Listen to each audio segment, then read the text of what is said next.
بسم الله الرحمن الرحيم والصلاة والسلام على أشرف المرسلين. Salam alaikum, bonjour tout le monde.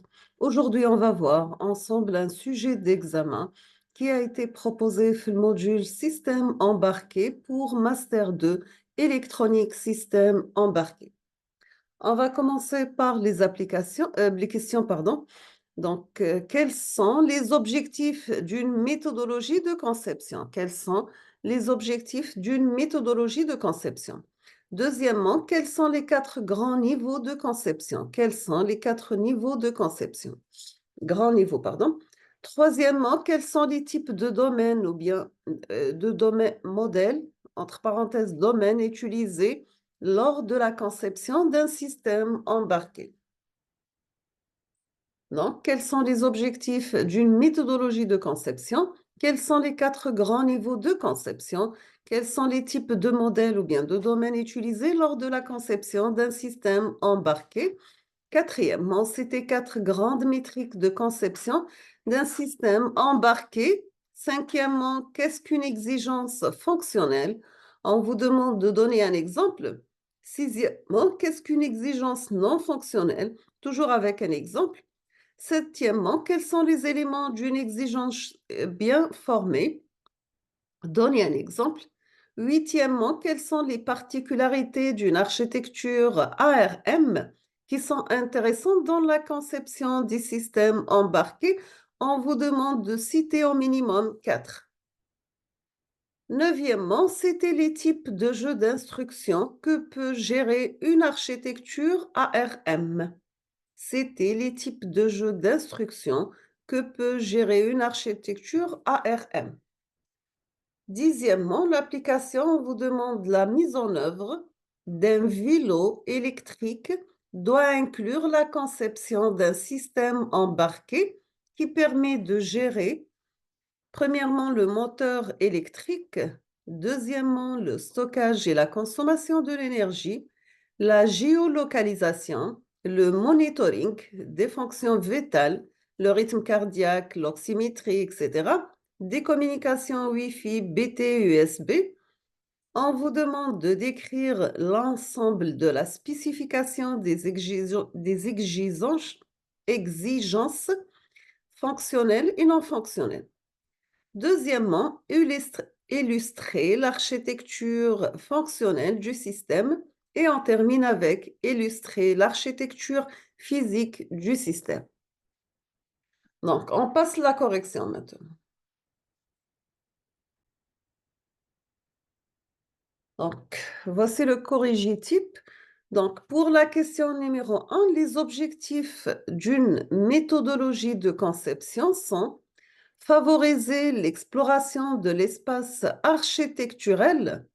Deuxièmement, limiter les erreurs de conception, sûreté de fonctionnement. Troisièmement, utiliser les outils de CAO pour les tâches répétitives et laborieuses. Quatrièmement, rester indépendant le plus longtemps possible vis-à-vis de la technologie. Et on termine avec prendre en compte les contraintes matérielles au plus tôt. Deuxième question, quels sont les 4 grands niveaux de conception? Nous avons niveau spécification ou bien système, niveau architectuel, niveau logique composant, niveau implantation, intégration. Troisième question, vous avez les modèles structurels, des modèles comportementaux et modèles physiques. Quatrième question, les métriques de conception d'un système embarqué sont, premièrement, le coût unitaire, deuxièmement, le coût NRE, troisièmement, la taille, quatrièmement, les performances, cinquièmement, les puissances, sixièmement, la flexibilité, septièmement, temps à prototyper, huitièmement,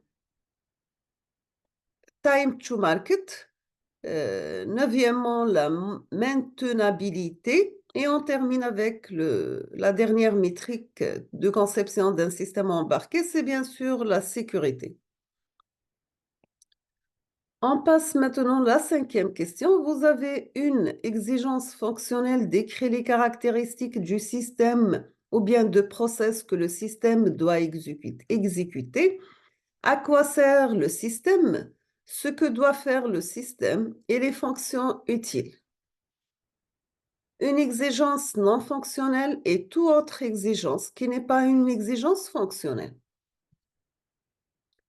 Septième question, nous avons les éléments d'une exigence bien formée sont capacité, conditions et contraintes.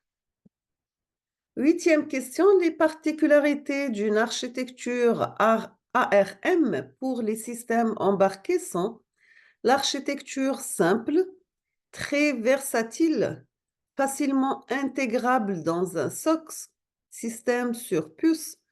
Nous avons aussi un des processeurs les plus utilisés au monde, donc 75D puces 32 bits embarqués, un jeu d'instructions risque réduit et facile à décoder.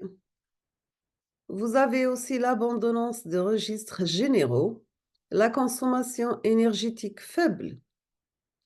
On passe neuvième question, les différents jeux d'instructions que peut inclure une architecture ARM. Vous avez le jeu d'instructions d'armes, jeu d'instructions Thumb, jeu d'instructions Thumb 2, Jazelle, Trest Zone. Vous avez le VFP. Vous avez aussi le CMD. Vous avez le NIAN et vous avez le NVIC. Nous sommes arrivés à la fin de cette correction. Je vous remercie infiniment pour votre attention et à la prochaine vidéo.